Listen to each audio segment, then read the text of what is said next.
വിശുദ്ധ മർക്കോസിന്റെ സുവിശേഷം 1-ാം അധ്യായം 1 മുതൽ 45 വരെയുള്ള വാക്യങ്ങൾ. ദൈവപുത്രനായ യേശുക്രിസ്തുവിന്റെ സുവിശേഷത്തിന്റെ ആരംഭം. ഇതാ, നിനക്ക് മുമ്പേ ഞാൻ എൻ്റെ ദൂതനെ അയക്കുന്നു, അവൻ നിന്റെ വഴി ഒരുക്കും. മരുഭൂമിയിൽ വിളിച്ചു പറയുന്നവൻ്റെ ശബ്ദം, കർത്താവിൻ്റെ വഴി ഒരുക്കുവിൻ, അവൻ്റെ പാത നേരെയാക്കുവിൻ എന്ന് ഏശയ്യാ പ്രവാചകന്റെ ഗ്രന്ഥത്തിൽ എഴുതപ്പെട്ടിരിക്കുന്നത് പോലെ പാപമോചനത്തിലുള്ള അനുതാപത്തിൻ്റെ ജ്ഞാനസ്നാനം പ്രസംഗിച്ചുകൊണ്ട് സ്നാപകയോഹന്നാൻ മരുഭൂമിയിൽ പ്രത്യക്ഷപ്പെട്ടു. യൂദയ മുഴുവനിലെയും ജെറുസലേമിലെയും ജനങ്ങൾ അവൻ്റെ അടുത്തെത്തി. അവർ പാപങ്ങൾ ഏറ്റുപറഞ്ഞ് ജോർദാൻ നദിയിൽ വെച്ച് സ്നാനം സ്വീകരിച്ചു. യോഹന്നാൻ ഒട്ടകരോമം കൊണ്ടുള്ള വസ്ത്രം ധരിച്ചിരുന്നു, അരയിൽ തോൽപ്പട്ട ചുറ്റിയിരുന്നു. വെട്ടുക്കിളിയും കാട്ടുതേനുമായിരുന്നു അവൻ്റെ ഭക്ഷണം. അവൻ ഇപ്രകാരം ഉദ്ഘോഷിച്ചു, എന്നേക്കാൾ ശക്തനായവൻ എൻ്റെ പിന്നാലെ വരുന്നു. കുനിഞ്ഞ് അവൻ്റെ ചെരുപ്പിൻ്റെ വള്ളികൾ അഴിക്കാൻ പോലും ഞാൻ യോഗ്യനല്ല. ഞാൻ നിങ്ങൾക്ക് ജലം കൊണ്ടുള്ള സ്നാനം നൽകി, അവനോ പരിശുദ്ധാത്മാവിനാൽ നിങ്ങൾക്ക് സ്നാനം നൽകും. അന്നൊരിക്കൽ യേശു ഗലീലയിലെ നസ്രത്തിൽ നിന്ന് വന്ന് ജോർദാനിൽ വെച്ച് യോഹന്നാനിൽ നിന്ന് സ്നാനം സ്വീകരിച്ചു. വെള്ളത്തിൽ നിന്ന് കയറുമ്പോൾ പെട്ടെന്ന് ആകാശം പിളരുന്നതും ആത്മാവ് പ്രാവിൻ്റെ രൂപത്തിൽ തൻ്റെ മേൽ ഇറങ്ങി വരുന്നതും അവൻ കണ്ടു. സ്വർഗത്തിൽ നിന്നൊരു സ്വരമുണ്ടായി, നീ എൻ്റെ പ്രിയപുത്രൻ, നിന്നിൽ ഞാൻ പ്രസാദിച്ചിരിക്കുന്നു. ഉടനെ ആത്മാവ് അവനെ മരുഭൂമിയിലേക്ക് നയിച്ചു. സാത്താനാൽ പരീക്ഷിക്കപ്പെട്ട് 40 ദിവസം അവൻ മരുഭൂമിയിൽ വസിച്ചു. അവൻ വന്യമൃഗങ്ങളോടുകൂടിയായിരുന്നു. ദൈവദൂതന്മാർ അവനെ ശുശ്രൂഷിച്ചു.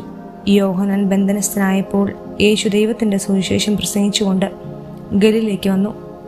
അവൻ പറഞ്ഞു, സമയം പൂർത്തിയായി, ദൈവരാജ്യം സമീപിച്ചിരിക്കുന്നു, അനുതപിച്ച് സുവിശേഷത്തിൽ വിശ്വസിക്കുമേ. അവൻ ഗലീലയ കടൽ തീരത്ത് കൂടെ കടന്നു പോകുമ്പോൾ ശിമയോനെയും അവൻ്റെ സഹോദരൻ അന്ത്രയോസിനെയും കണ്ടു. മീൻപിടുത്തക്കാരായ അവർ കടലിൽ വലയെറിയുകയായിരുന്നു. യേശു അവരോട് പറഞ്ഞു, എന്നെ അനുഗമിക്കുവിൻ, ഞാൻ നിങ്ങളെ മനുഷ്യരെ പിടിക്കുന്നവരാക്കും. ഉടനെ വല ഉപേക്ഷിച്ച് അവർ അവനെ അനുഗമിച്ചു. കുറച്ചു നേരം കൂടി പോയപ്പോൾ സെബദിയുടെ പുത്രനായ യാക്കോബിനെയും അവൻ്റെ സഹോദരൻ യോഹന്നാനെയും കണ്ടു. അവർ വഞ്ചിയിലിരുന്ന് വലയുടെ കേടുപോക്കുകയായിരുന്നു. ഉടനെ അവൻ അവരെയും വിളിച്ചു. അവർ പിതാവായ സെബദിയെ സേവകരോടൊപ്പം വള്ളത്തിൽ വിട്ട് അവൻ അനുഗമിച്ചു. അവർ കഫർനാമിലെത്തി. സാബത്ത് ദിവസം അവൻ സിനഗോഗിൽ പ്രവേശിച്ചു പഠിപ്പിച്ചു. അവൻ്റെ പ്രബോധനത്തിൽ അവർ വിസ്മയഭരിതരായി. കാരണം നിയമജ്ഞരെ പോലെയല്ല, അധികാരമുള്ളവനെ പോലെയാണ് അവൻ പഠിപ്പിച്ചത്. അശുദ്ധാത്മാവ് ബാധിച്ച ഒരുവൻ അവിടെ ഉണ്ടായിരുന്നു. അവൻ അലറി, നസ്രായനായ യേശുവേ, നീ എന്തിന് ഞങ്ങളുടെ കാര്യത്തിൽ ഇടപെടുന്നു? ഞങ്ങളെ നശിപ്പിക്കാനാണോ നീ വന്നിരിക്കുന്നത്? നീ ആരാണെന്ന് എനിക്കറിയാം, ദൈവത്തിൻ്റെ പരിശുദ്ധൻ. യേശു അവനെ ശാസിച്ചു, നിശബ്ദനായിരിക്കുക, അവനെ വിട്ട് നീ പുറത്തു വരിക. അശുദ്ധാത്മാവ് അവനെ തള്ളി വീഴ്ത്തിയിട്ട് ഉച്ചസ്വരത്തിൽ അലറിക്കൊണ്ട് പുറത്തു വന്നു. എല്ലാവരും അത്ഭുതപ്പെട്ട് പരസ്പരം പറഞ്ഞു, ഇതെന്ത് അധികാരത്തോടുള്ള പുതിയ പ്രബോധനമോ? അശുദ്ധാത്മാക്കളോട് പോലും അവൻ ആജ്ഞാപിക്കുന്നു, അവ അനുസരിക്കുകയും ചെയ്യുന്നു. അവൻ്റെ പ്രശസ്തി ഗലീലയുടെ സമീപ പ്രദേശങ്ങളിലെല്ലാം പെട്ടെന്ന് വ്യാപിച്ചു. യേശു സിനഗോഗിൽ നിന്നിറങ്ങി യാക്കോബിനോടും യോഹന്നാനോടും കൂടെ ശിമയോൻ്റെയും അന്ത്രയോസിൻ്റെയും ഭവനത്തിലെത്തി. ശിമയോൻ്റെ അമ്മായിയമ്മ പനി പിടിച്ചു കിടപ്പായിരുന്നു. അവളുടെ കാര്യം അവർ അവനോട് പറഞ്ഞു. അവൻ അടുത്ത് ചെന്ന് അവളെ കൈക്ക് പിടിച്ച് എഴുന്നേൽപ്പിച്ചു. പനി അവളെ വിട്ടുമാറി. അവൾ അവരെ ശുശ്രൂഷിച്ചു. അന്ന് വൈകുന്നേരം സൂര്യാസ്തമയപ്പോൾ രോഗികളും പിശാചുബാധിതരുമായ എല്ലാവരെയും അവർ അവൻ്റെ അടുത്ത് കൊണ്ടുവന്നു. നഗരവാസികളെല്ലാം വാതിൽക്കൽ സമ്മേളിച്ചു. വിവിധ രോഗങ്ങൾ ബാധിച്ചിരുന്ന വളരെ പേരെ അവൻ സുഖപ്പെടുത്തി. അനേകം പിശാചുകളെ പുറത്താക്കി. പിശാചുകൾ തന്നെ അറിഞ്ഞിരുന്നതുകൊണ്ട് സംസാരിക്കാൻ അവരെ അവൻ അനുവദിച്ചില്ല. അതിരാവിലെ അവൻ ഉണർന്ന് ഒരു വിജന സ്ഥലത്തേക്ക് പോയി. അവിടെ അവൻ പ്രാർത്ഥിച്ചുകൊണ്ടിരുന്നു. ശിമയോനും കൂടെ ഉണ്ടായിരുന്നവരും അവനെ തേടി പുറപ്പെട്ടു. കണ്ടെത്തിയപ്പോൾ അവർ പറഞ്ഞു, എല്ലാവരും നിന്നെ അന്വേഷിക്കുന്നു. അവൻ പറഞ്ഞു, നമുക്ക് അടുത്ത പട്ടണങ്ങളിലേക്ക് പോകാം, അവിടെയും എനിക്ക് പ്രസംഗിക്കേണ്ടിയിരിക്കുന്നു. അതിനാണ് ഞാൻ വന്നിരിക്കുന്നത്. സിനഗോഗുകളിൽ പ്രസംഗിച്ചുകൊണ്ടും പിശാചുകളെ പുറത്താക്കിക്കൊണ്ടും അവൻ ഗലീലയിലുടനീളം സഞ്ചരിച്ചു. ഒരു കുഷ്ഠരോഗി അവൻ്റെ അടുത്തെത്തി മുട്ടുകുത്തി അപേക്ഷിച്ചു, അങ്ങേക്ക് മനസ്സുണ്ടെങ്കിൽ എന്നെ ശുദ്ധനാക്കാൻ കഴിയും. അവൻ കരുണ തോന്നി കൈനീട്ടി അവനെ സ്പർശിച്ചുകൊണ്ട് പറഞ്ഞു, എനിക്ക് മനസ്സുണ്ട്, നിനക്ക് ശുദ്ധി ഉണ്ടാകട്ടെ. തക്ഷണം കുഷ്ഠം മാറി അവന് ശുദ്ധി വന്നു. യേശു അവനെ കർശനമായി താക്കീത് ചെയ്ത് പറഞ്ഞയച്ചു. നീതിയെപ്പറ്റി ആരോടും ഒന്നും സംസാരിക്കരുത്, എന്നാൽ പോയി പുരോഹിതന് നിന്നെ തന്നെ കാണിച്ചു കൊടുക്കുക. മോശയുടെ കൽപ്പന അനുസരിച്ച് ജനങ്ങൾക്ക് സാക്ഷ്യത്തിനായി ശുദ്ധീകരണ കാഴ്ചകൾ സമർപ്പിക്കുകയും ചെയ്യുക. എന്നാൽ അവൻ പുറത്തു ചെന്ന് വളരെ കാര്യങ്ങൾ പ്രഘോഷിക്കാനും ഇത് പ്രസിദ്ധമാക്കാനും തുടങ്ങി. തന്മൂലം പിന്നീട് പട്ടണത്തിൽ പരസ്യമായി പ്രവേശിക്കാൻ യേശുവിന് സാധിച്ചില്ല. അവൻ പുറത്ത് വിജന പ്രദേശങ്ങളിൽ തങ്ങി. ജനങ്ങളാകട്ടെ എല്ലായിടങ്ങളിൽ നിന്ന് അവൻ്റെ അടുത്ത് വന്നുകൊണ്ടിരുന്നു. വിശുദ്ധ മർക്കോസിന്റെ സുവിശേഷം 2-ാം അധ്യായം 1 മുതൽ 28 വരെയുള്ള വാക്യങ്ങൾ. കുറേ ദിവസങ്ങൾ കഴിഞ്ഞ് യേശു കഫർനാമിൽ തിരിച്ചെത്തിയപ്പോൾ അവൻ വീട്ടിലുണ്ടെന്ന വാർത്ത പ്രചരിച്ചു. വാതിൽക്കൽ പോലും നിൽക്കാൻ സ്ഥലം തികയാത്ത വിധം നിരവധി ആളുകൾ അവിടെ കൂടി. അവൻ അവരോട് വചനം പ്രസംഗിച്ചു കൊണ്ടിരുന്നു. അപ്പോൾ 4 പേർ ഒരു തളർവാദ രോഗിയെ എടുത്തുകൊണ്ടുവന്നു. ജനക്കൂട്ടം നിമിത്തം അവൻ്റെ അടുത്തെത്താൻ അവർക്ക് കഴിഞ്ഞില്ല. അതിനാൽ അവൻ ഇരുന്ന സ്ഥലത്തിൻ്റെ മേൽക്കൂര പൊളിച്ച് തളർവാദ രോഗിയെ അവർ കിടക്കയോടെ താഴേട്ടിറക്കി. അവരുടെ വിശ്വാസം കണ്ട് യേശു തളർവാദ രോഗിയോട് പറഞ്ഞു, മകനെ, നിന്റെ പാപങ്ങൾ ക്ഷമിക്കപ്പെട്ടിരിക്കുന്നു.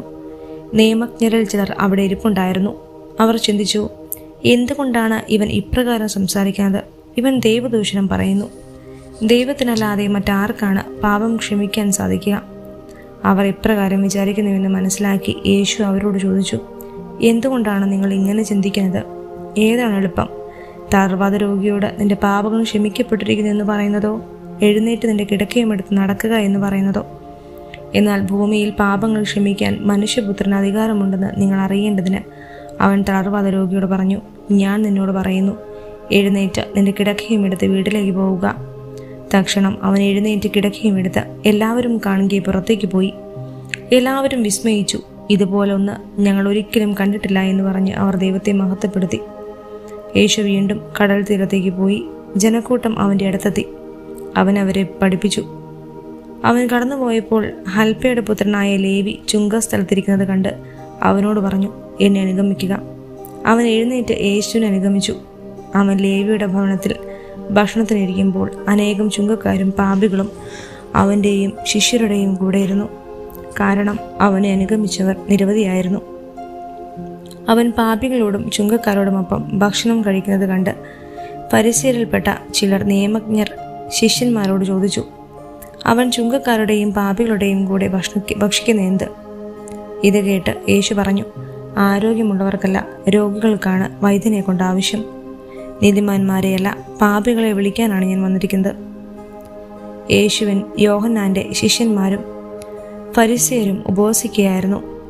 ആളുകൾ വന്ന് യേശുവിനോട് ചോദിച്ചു, യോഹന്നാൻ്റെയും ഫരിസേയരുടെയും ശിഷ്യന്മാർ ഉപവസിക്കുകയും നിന്റെ ശിഷ്യന്മാർ ഉപവസിക്കാതിരിക്കുകയും ചെയ്യുന്നത് എന്തുകൊണ്ട്? യേശു പറഞ്ഞു, മണവാളൻ കൂടെ ഉള്ളപ്പോൾ മണവറത്തോടർക്ക് ഉപവസിക്കാൻ സാധിക്കുമോ? മണവാളൻ കൂടെ ഉള്ളിടത്തോളം കാലം അവർക്ക് ഉപവസിക്കാനാവില്ല.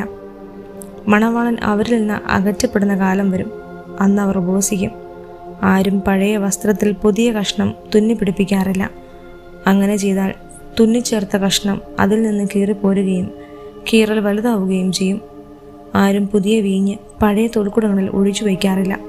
അങ്ങനെ ചെയ്താൽ തോൽക്കുടങ്ങൾ പിളരുകയും വീഞ്ഞ് തോൽക്കുടങ്ങളും നഷ്ടപ്പെടുകയും ചെയ്യും. പുതിയ വീഞ്ഞിന് പുതിയ തോൽക്കുടങ്ങൾ വേണം. ഒരു സാബത്ത് ദിവസം അവൻ വിളഞ്ഞു കിടക്കുന്ന ഒരു വയലിലൂടെ പോവുകയായിരുന്നു. പോകുമ്പോൾ ശിഷ്യന്മാർ കതിരുകൾ പറിക്കാൻ തുടങ്ങി. ഫരിസേയർ അവനോട് പറഞ്ഞു, സാബത്തിൽ നിഷിദ്ധമായത് അവർ ചെയ്യുന്നത് എന്തുകൊണ്ട്? അവൻ ചോദിച്ചു, ദാവീദും അനുചരന്മാരും കൈവശം ഒന്നുമില്ലാതെ വിശന്നു വലഞ്ഞപ്പോൾ എന്ത് ചെയ്തുവെന്ന് നിങ്ങൾ വായിച്ചിട്ടില്ലേ? അബിയാഥാർ പ്രധാന പുരോഹിതന്മാരരികെ ദാവീദ് ദേവാലയത്തിൽ പ്രവേശിച്ച് പുരോഹിതന്മാർക്കല്ലാതെ മറ്റാർക്കും ഭക്ഷിക്കാൻ അനുവാദമില്ലാത്ത കാഴ്ചയപ്പം ഭക്ഷിക്കുകയും കൂടെ ഉണ്ടായിരുന്നവർക്ക് കൊടുക്കുകയും ചെയ്തില്ലേ? അവൻ അവരോട് പറഞ്ഞു, സാബത്ത് മനുഷ്യന് വേണ്ടിയാണ്, മനുഷ്യൻ സാബത്തിന് വേണ്ടിയല്ല. മനുഷ്യപുത്രൻ സാബത്തിൻ്റെയും കർത്താവാണ്.